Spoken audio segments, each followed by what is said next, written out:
Welcome to Wednesday's edition of COVID-19. A shift in trend today with Korea's daily tally on the rebound hitting above 600. Meanwhile, on the vaccination front, well above 17% of Korea's population has had at least one dose, which stands well above the global average of 11%. Now we start now with the pandemic updates with our Kwon So-ah. So it's starting to become a trend, this rebound in daily infections every Wednesday. Right, Sunny, it is. And we're seeing this pattern for weeks and weeks now, and that includes this week, as we are seeing a jump by almost 150 infections compared to yesterday. That's 602 as of 12 a.m., and that includes 581 domestic transmissions and 21 cases from abroad. And if we take a closer look, the capital Seoul and Gyeonggi-do province here with over 180 and 160 infections are seeing cluster infections at multiple settings, as well as a high percentage of person-to-person infections. And then here in Gangwon-do province, there's been a cluster infection that broke out linked to a family gathering. And we've got also high numbers in Gyeongsangnam-do province and Daegu. Daegu especially concerns over the UK variant or the Alpha variant due to a nightlife entertainment venue linked cluster infection there. So again, infections have risen to the 600s here. We are seeing this jump right in the middle of the work week. So let's take a look at the figures that we had on Wednesdays in the past weeks. So we are seeing here they have been in the 600s to the 700s. So this is nothing really new that we are seeing here. And the total number of infections around the country now stands at 145,692, with a death toll at 1,977.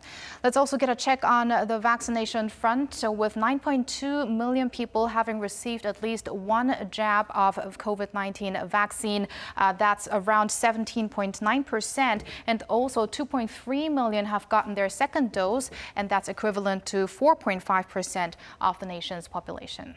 Right, and with vaccination efforts on track, I understand the government is getting ready to reopen travel for leisure. Right, Sunny. As early as next month, that would be when roughly a quarter of the nation's population has received at least one jab of COVID-19 vaccination. Overseas travel, and even for groups, is expected to be possible for fully vaccinated people.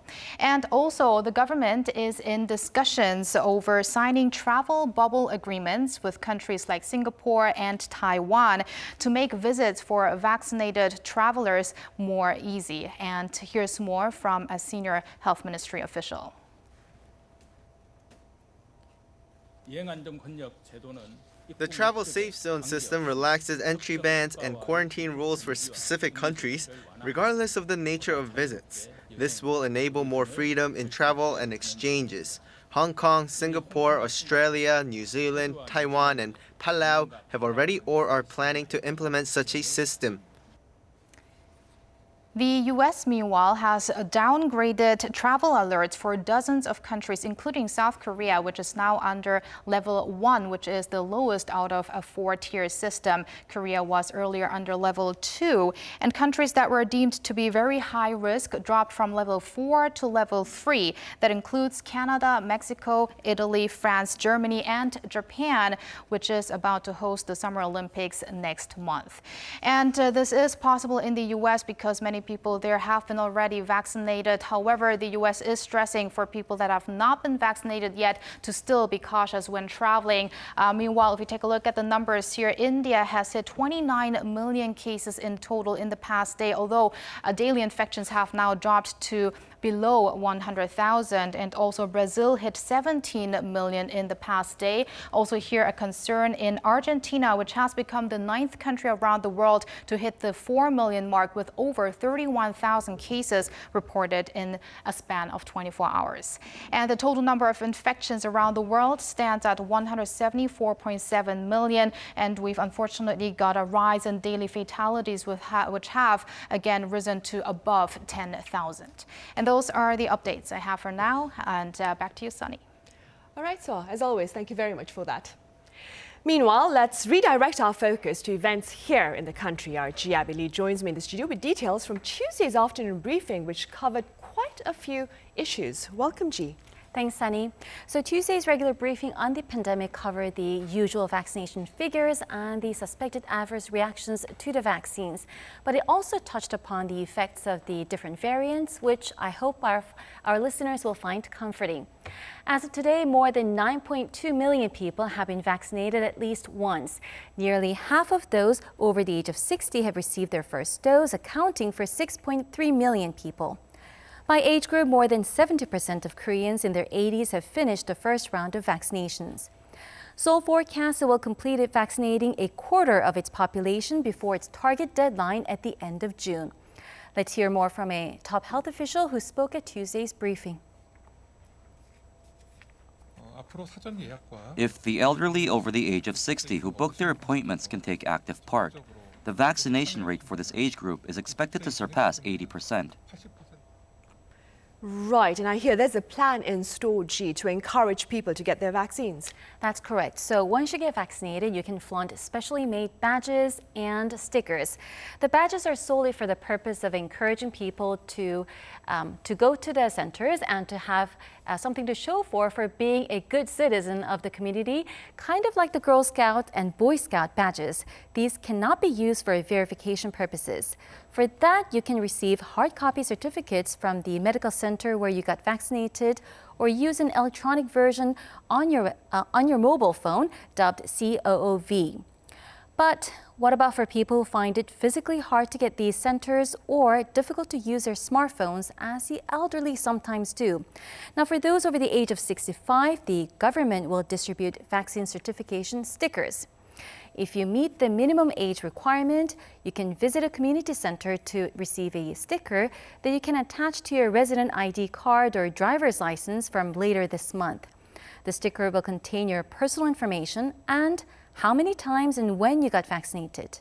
An important fact, you will face up to 10 years in prison if found tampering with the sticker's information. Right, so do not even think about it. Right. Meanwhile, G, what is the latest with regard to post-inoculation adverse reactions? So far, only 0.35% of those who got vaccinated have reported suspected adverse reactions. Now, of the figure, almost all, or 95%, reported mild symptoms like sore muscles and headaches. The remaining 5% were serious events, including anaphylaxis, led to severe allergic reactions to food, insect bites, or in this case, medication. And also, more women than men reported adverse reactions to the vaccines.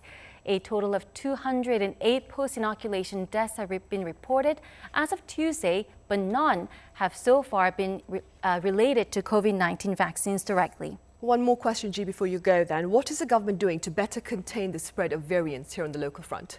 It's doing a lot more on the analytical side, so it's consistently expanding its analytics capacity, having conducted genome analysis on 14% of all variant cases.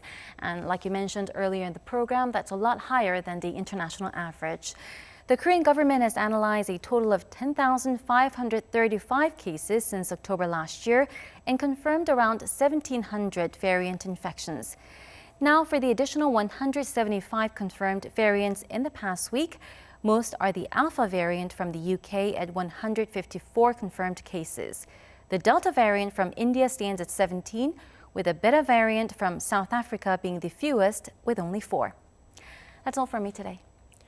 All right, G, as always, thank you very much for the coverage.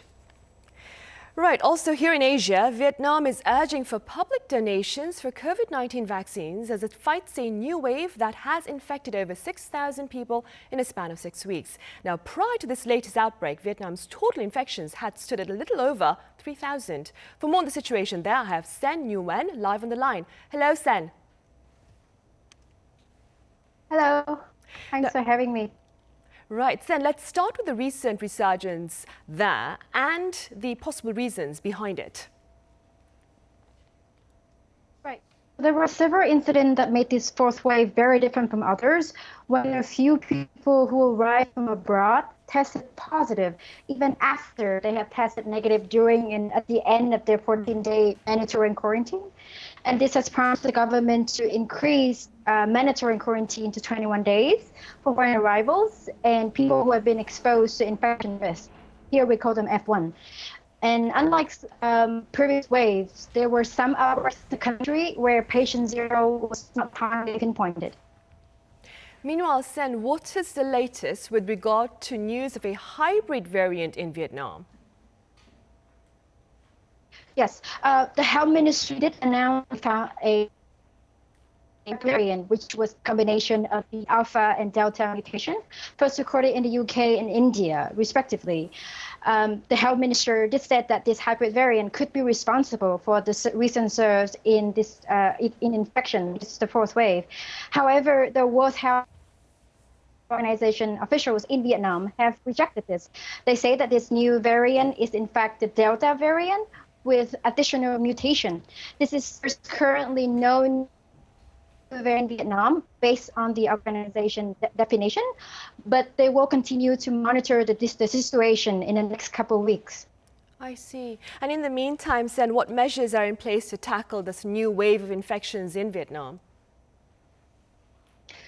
We see the same tried and tested playbook of consistent public health communication, aggressive contact tracing, targeted testing, and monitor quarantine of those exposed to the disease. One successful strategy that has made Vietnam a COVID-19 success story is border closure. Since March last year, only repatriated citizens and foreign experts are allowed in the country. This allowed the country to keep out imported cases. But whenever there is a new domestic outbreak in Vietnam, the government would limit foreign arrivals. This is understandable because they have to calculate domestic quarantine and testing capacity. Despite this violent wave, Vietnam still records among the world's lowest infections and deaths. As of now, the country with 97 million population has recorded over 9,000 cases only and 55 deaths. And let's not forget that Vietnam borders China as well. What I want to stress here is that what has challenged Vietnam's COVID success story is its slow vaccine rollout and serious lack of vaccine supplies. Right, I was just going to mention the vaccination campaign there, Vietnam. I hear about 1% of Vietnam's 98 million people have received at least one dose of the COVID-19 vaccine. As authorities there urge for vaccine support from the public and from foreign firms, what more can you tell us about vaccination efforts in the country? Yes, Sunny, that is correct. Vietnam actually has the lowest vaccination rate in the entire Southeast Asian region. The government has set up a public 1.1 billion vaccine fund and called for voluntary contribution from everyone. The minimum donation is 20,000 dong, which is about 10 won in Korea. We've seen quite a lot of private citizens, local and foreign businesses donating to this fund.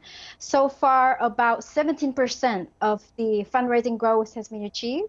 Even when you pick up your phone right now to call someone in Vietnam, a recorded message will tell you to keep it safe, wear a mask, and donate to the fund. So certainly, people are more conscious about getting COVID-19 vaccines than they were before. I see. One final question, San, before you go. What is the latest with regard to talk about adopting vaccine passports to facilitate cross-border travel?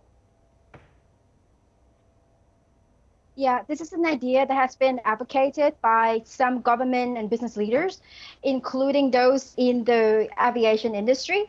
However, this program is unlikely to be rolled out anytime soon, considering that foreign arrivals who have been vaccinated still carry the risk of spreading the virus. And when the vast majority of people in Vietnam are still not vaccinated, we will have to wait and see about the vaccine passport program in Vietnam.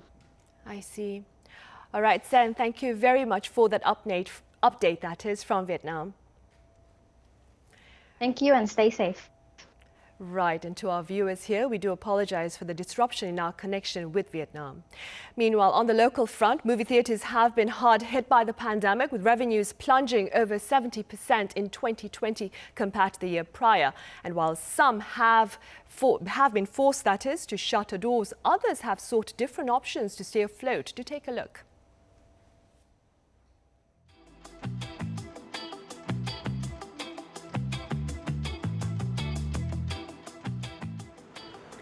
The movie theater industry is one of those industries that's been hit hard by the COVID-19 pandemic, and the National Theater Association of Korea called for the reasonable support from the government to help them out.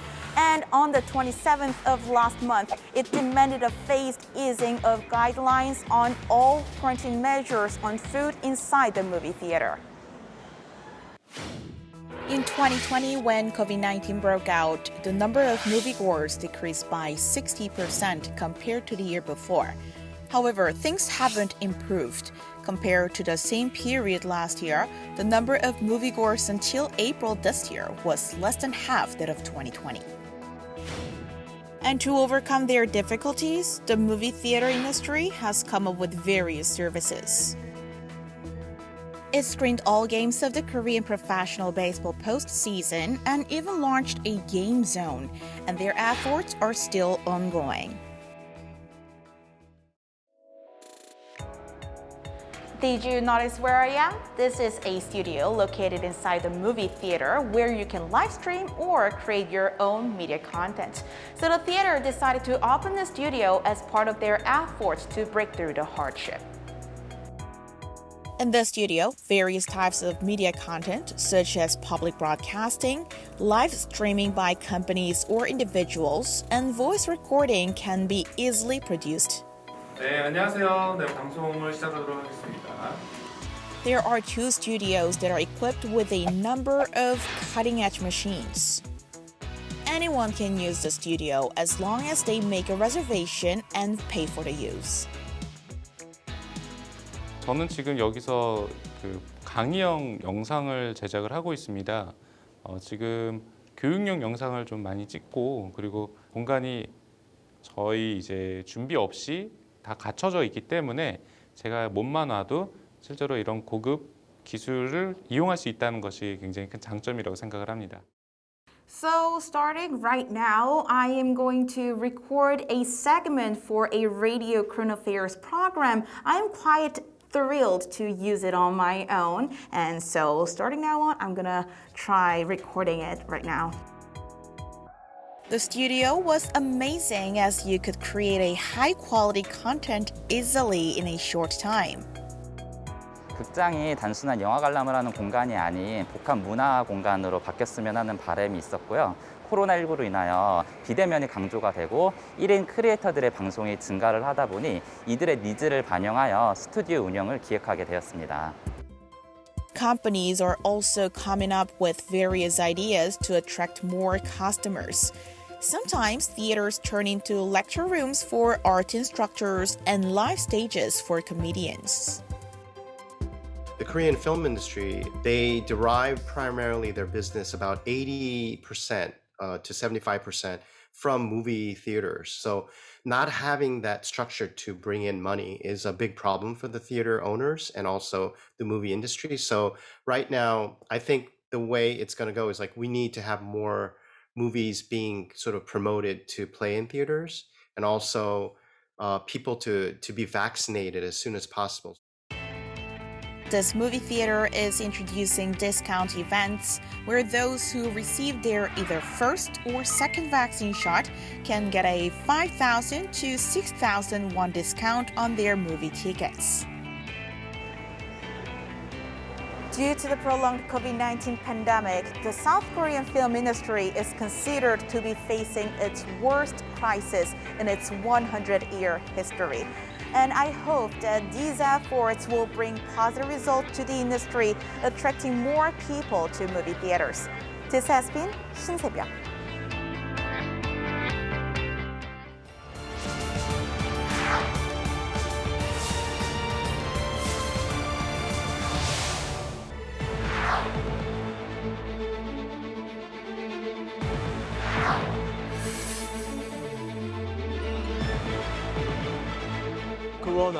Corona is no longer an epidemic here in Israel. It can be a sporadic disease.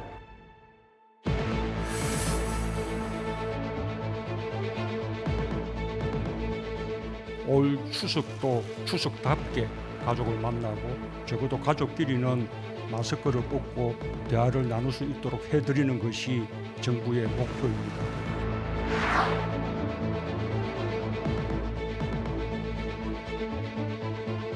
방역 상황이 안정된 국가들과 협의를 거쳐서 이러면 다음 달 7월부터 단체 여행을 허용하고자 합니다.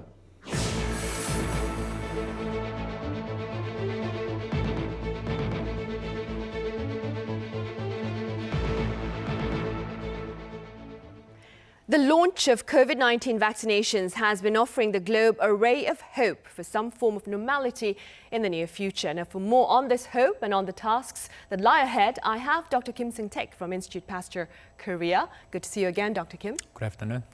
And joining this session virtually is Professor Leshem at Sheba Medical Center over in Israel. Pleasure to have you with us, Professor Leshem. Pleasure to be with you. Also, I have Professor Pascal Crapet at the School of Advanced Studies in Public Health over in France. Pleasure to have you with us, Professor Crapet. Thanks for inviting me. Right then, Dr. Kim, we'll start here in the studio. The World Health Organization says the daily global tally has been on a decline since mid-April. Now, would you say that the worst of the pandemic is over amid vaccination efforts across the globe? I think some current trend of the declining of the number of confirmed cases on the global scale is somehow just to some extent just reflecting the effect of the vaccination.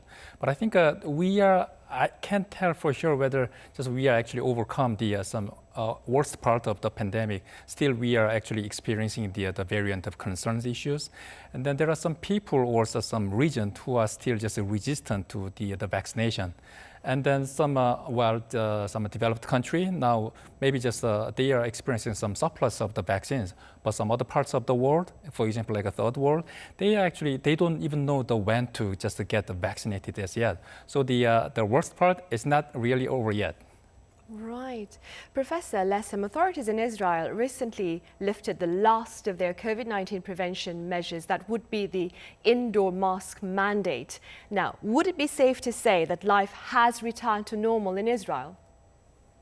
Well, I would say daily life are pretty much normal. Kids are back to schools, commerce is fully operative, and people go about their daily life normally. With regards to tourism, which is a major part in Israeli economics, tourism has not come back, so we still don't have incoming tourists in substantial numbers. And then we have to remember that about 3 million Israelis are still not vaccinated and were not infected or recovered. So that leaves a substantial part of the population of a total of 9 million that are not protected. Which is something I'll ask you about more in detail later on. Meanwhile, Professor Crapet, over in France, starting today, that would be the 9th of June, there looks to be an ease in restrictions. Could you tell us a bit more about this, please? Yeah, that's true. I mean, starting today, restaurants and bars will be able to welcome people inside. I mean, a few weeks ago, they have been allowed to reopen outside places, I mean, like terrace and things like that. But as of today, people will also be able to go inside, and also sport venues, indoor sport venues will also reopen. But they will only be able to have 50% of the capacity that they used to have for indoor activities. So that's something that is a little bit worrying for epidemiologists in France, because we know that indoor settings are more, tend to favor transmissions. But since the transmission level, the circulation of the virus is declining for the past weeks, the authorities felt that it was the right moment to do that. I see. Professor Crapet, I hear the mask mandate has also been eased outdoors in France. When do you expect a complete lifting of this mandate? Well, I think that the complete lifting of the mandate for at least for outdoor activities will come pretty soon, maybe by the end of the month. However, the lifting of the mandate for mask wearing inside, for indoor activities, may not come very soon, or at least may come for a selected group of people, like people who are vaccinated, for example, or if, for the general public. I think that will not be allowed to take off the mask inside in the coming weeks or months. I see, which is pretty much the same here in Korea, because starting in July, those who've received at least the first dose will be allowed to take their masks off when they're outdoors. Meanwhile, Professor Leshem, what has been the public response to the lifting of the face mask mandate in Israel, and what are your personal thoughts on this move? Well, the decision was well received by the public. You have to know the Israeli culture is not the most obedient or disciplined. So when people felt the risk of disease was dropping, many people decided not to put on face masks even indoors with the restrictions in place. So this was a balancing act between the risk of people not listening to public health recommendations, and so the decision was taken to take off the face masks. And it's a reasonable decision considering the very low risk that currently exists in Israel. And Dr. Kim, staying with the face masks, when will Korea witness a complete lifting of this mandate, and what needs to be considered prior to this lifting? Well, I think the face mask lifting, the lifting is probably just correlate. Can be considered when we reach some herd immunity. But I think just President Moon Jae-in talked about some of the mask on lifting just today, about when we just whole family get together for some like a Chuseok, like our just holidays. But then I think that is for under some very certain, very defined condition. That's for the within just only family members. But I think at the moment is when we just lifting the some mask mandate, we have to actually think about just, this herd immunity, but then we also think about some the vaccination as well. The current vaccination actually, as defined by some clinical trials, is actually endpoint is the preventing the diseases, not the preventing infection. So some studies are still just ongoing whether the current vaccine that is already developed is also the prevent some sort of just infection, but still just ongoing on. But we have to actually decide just based on the data that we have already have in right now. So even just after vaccination, the vaccinated people can be infected, and also theoretically can also transmit the virus to the some naive people. So we have to think about that too. I see. Dr. Kim, authorities here have also made public their plans for travel bubbles, as reported by our consul earlier on. What are your thoughts on these plans? I think that also just reflects some current trend of the declining the infections. I mean, just global scale, and also some the global just vaccination, the campaign as well. So this reflects some positive effect of such kind of this movement. But I think those the travel probably just would be only for just group travel, not for just personal some individual travel. Because for group travel, that can be actually easily just controlled by the authorities. And then that's probably the key. And then when the situation actually is getting better, maybe it's more just maybe just a travel ban probably just lifted for or just the other just individuals of travelers as well. Right, and staying with travel plans, also today, France is opening its borders to some international travelers. Professor Crepia here. Please tell us more about this opening.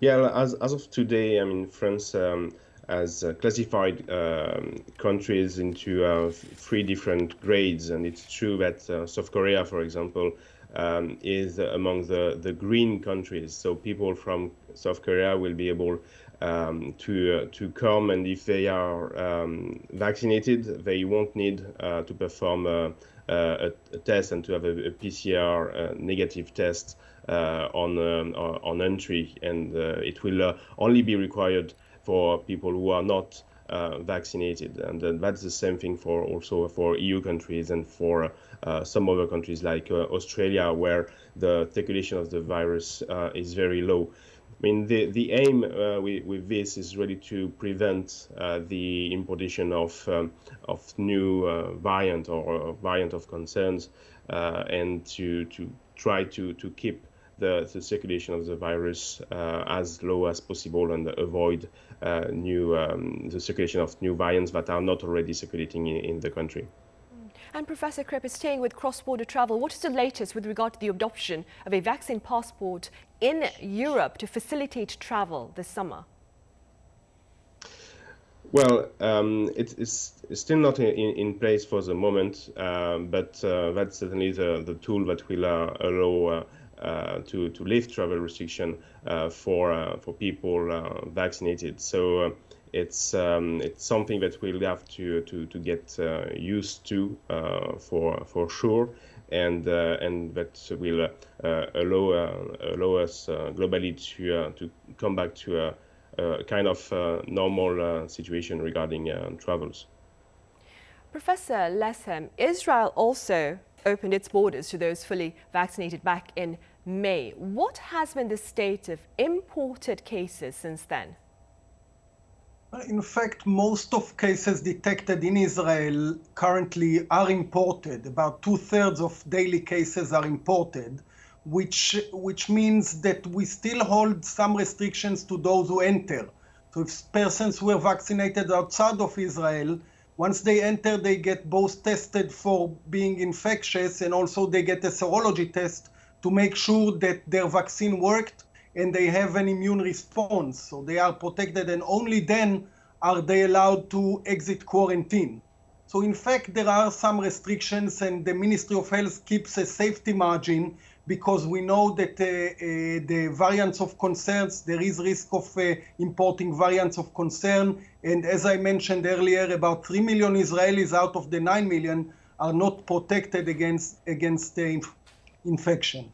Right. And staying with that, Dr. Kim, the greatest concern, as pointed out by Professor Lesman and by Professor Kreppe, is the potential spread or greater spread of variants, even here on the local front. What are your thoughts on this?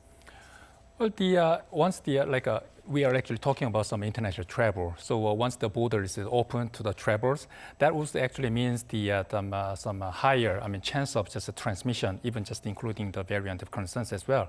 But we have some kind of the prior examples. This is not about just a variant, but there are some other emerging the viral infections.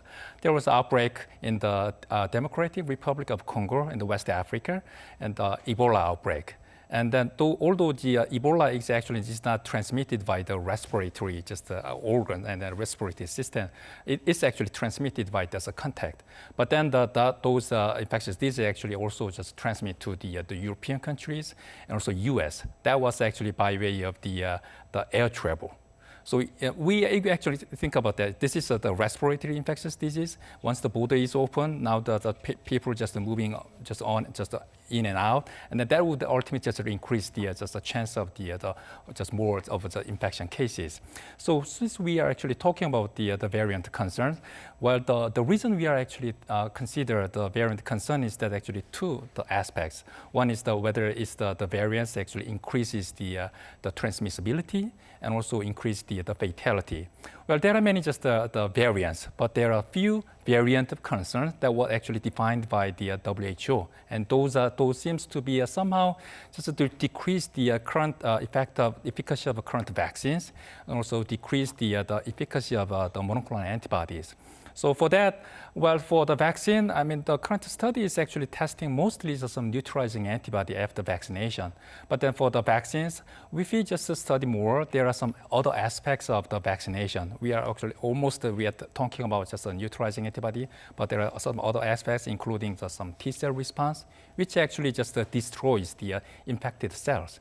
And another aspect is technically speaking, some FC effect function, which is also mediated by the antibody. But somehow we are just neglecting or ignoring two different aspects of the vaccination effect. But this is kind of just a little bit tricky to just measure compared to the neutralizing antibody measurement. So those also Basically, the neutralizing antibody response is a little bit just lower with this variant concern.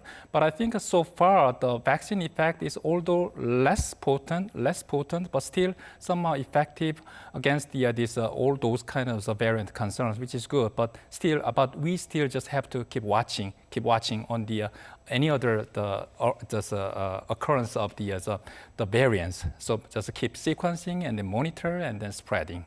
Right, and while variants, Professor Lessem, are leading to resurgences in quite a number of countries across the globe, this does not seem to be the case in Israel. Am I right? Yes, Israel, the level of infection now, the last weeks, has been about 10 to 20 cases a day, which is very low. And as I mentioned before, most of them are imported. So we are able to keep the disease at bay or at check, and we don't see any major local outbreaks or resurgence of disease.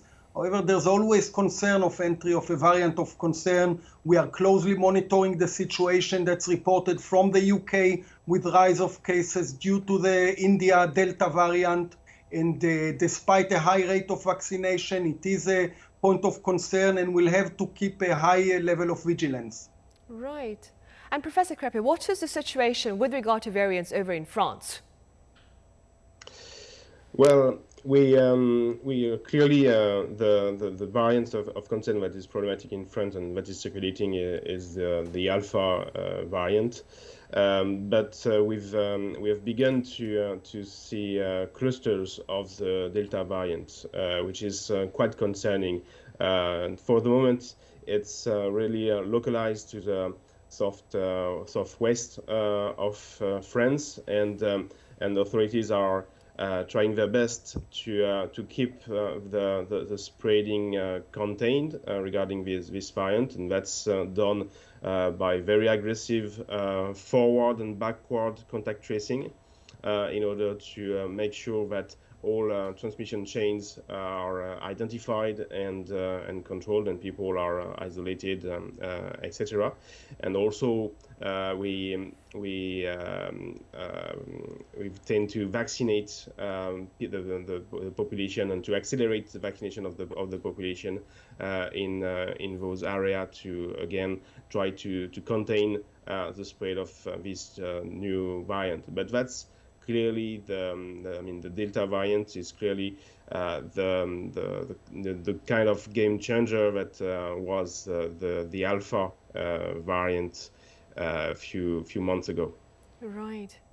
Moving on, Professor Lessem, I believe Israel has permitted COVID-19 vaccinations for older children between the ages of 12 and 16, despite concerns of myocarditis. Could you tell us a bit more about this? First of all, the concerns about myocarditis were not yet substantiated. This seems to be a very rare possible adverse event, and the epidemiologic link is still not proven. So we are monitoring the situation. We have offered the vaccine to children aged 12 to 14. So, for example, both my older children at age 12 and 14 were vaccinated this week on Sunday and Tuesday. And overall, we feel very confident that this will offer the children protection and will offer a higher vaccination rate in Israel and a better protection for the entire population and public against outbreaks. Professor Crepy, the level of vaccine hesitancy, meanwhile, is known to be quite high in France. How do you explain this reality? Well, it's true, and it's not something really new for France. But when you look at the vaccination rate by age, you realize that we still have more than 80% of the people older than 65 who have received at least one jab of the vaccine. So there's also large variations regarding this vaccine hesitancy, and these variations are also based on the perception of the risk of the disease. So when the perception of the risk of the disease is high, then vaccine hesitancy tends to be low, and so the glass ceiling still happens, and it's true that it may be difficult to reach more than 90 percent of even the elderly vaccinated, because you will still have maybe 10% of those age group who will not want to be vaccinated, but still, it's if we manage to vaccinate, 80 or 90% of those age group, will reduce the burden of the disease a lot. Right, hopefully. Professor Lessem, authorities in Israel, they're also reportedly approaching the glass ceiling that Professor Krepe has mentioned with regard to public inoculations. What is the reality for the 3 million people that you mentioned who have chosen not to be vaccinated? Well, in reality, most of them, about 2.5 million, are children under the age of 16. And in the adult population above age 16, we have more than 65, almost 70% are vaccinated. And even higher, above the age of 50, we have 90% vaccinated. So the majority of our population at risk is vaccinated. And traditionally, the Israeli public has a very high confidence in the Ministry of Health and the high levels of vaccine. So we think working with this population that is still hesitant involves communication, explaining how safe the vaccine is and how effective it is, and incentives. So travel without quarantine being one incentive. And we hope that coming into the winter season, when there's expected to be influenza and possibly some higher rates of infection of COVID, if travel is more common, we'll have even higher rates for the entire population. Right. Dr. Kim, what can Korea take away, perhaps, from the lessons learned in Israel and France with regard to public inoculations? I think the increasing the vaccination rate is very important. For example, like even in just Israel and then like US, their actually vaccination rate is actually gradually increasing, but somehow now just staying at about just 60% or so. So the thing is that the people are somehow, some group of people are actually very hesitant just to take the vaccination. But actually, fortunately, the Korean people is very actually good at for some public campaign, like even in this the vaccination the cases. So we actually, although it is good, but we still just can't think about any other some motivation, like increasing motivation, like some giving some incentives, something like that. So that would just something we can pursue. Right.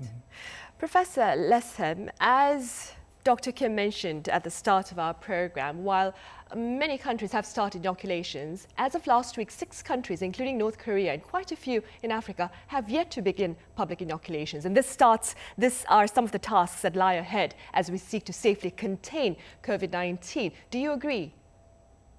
I fully agree. I think the international community has to work in collaboration. And the first task would be to protect these huge populations at risk in many countries in Africa and in South Asia and other regions that still have no protection and no vaccines at all. This is an international task, and this protection is the first because they are all at severe disease risk. Later, putting the lowering international disease levels and controlling the global outbreak will involve a much more complicated international collaboration, including both vaccines and travel monitoring. Right, and hopefully productive collaboration will be possible. All right, Professor Lessem, thank you very much for your thoughts. Professor Krepe over in France, thank you very much for your time at this very early hour. And Dr. Kim here in the studio, thank you for being with us today. Right, hopes for a return to pre-pandemic times are universal, and authorities are highlighting public vaccinations as one path towards the road to normality. Thank you for watching.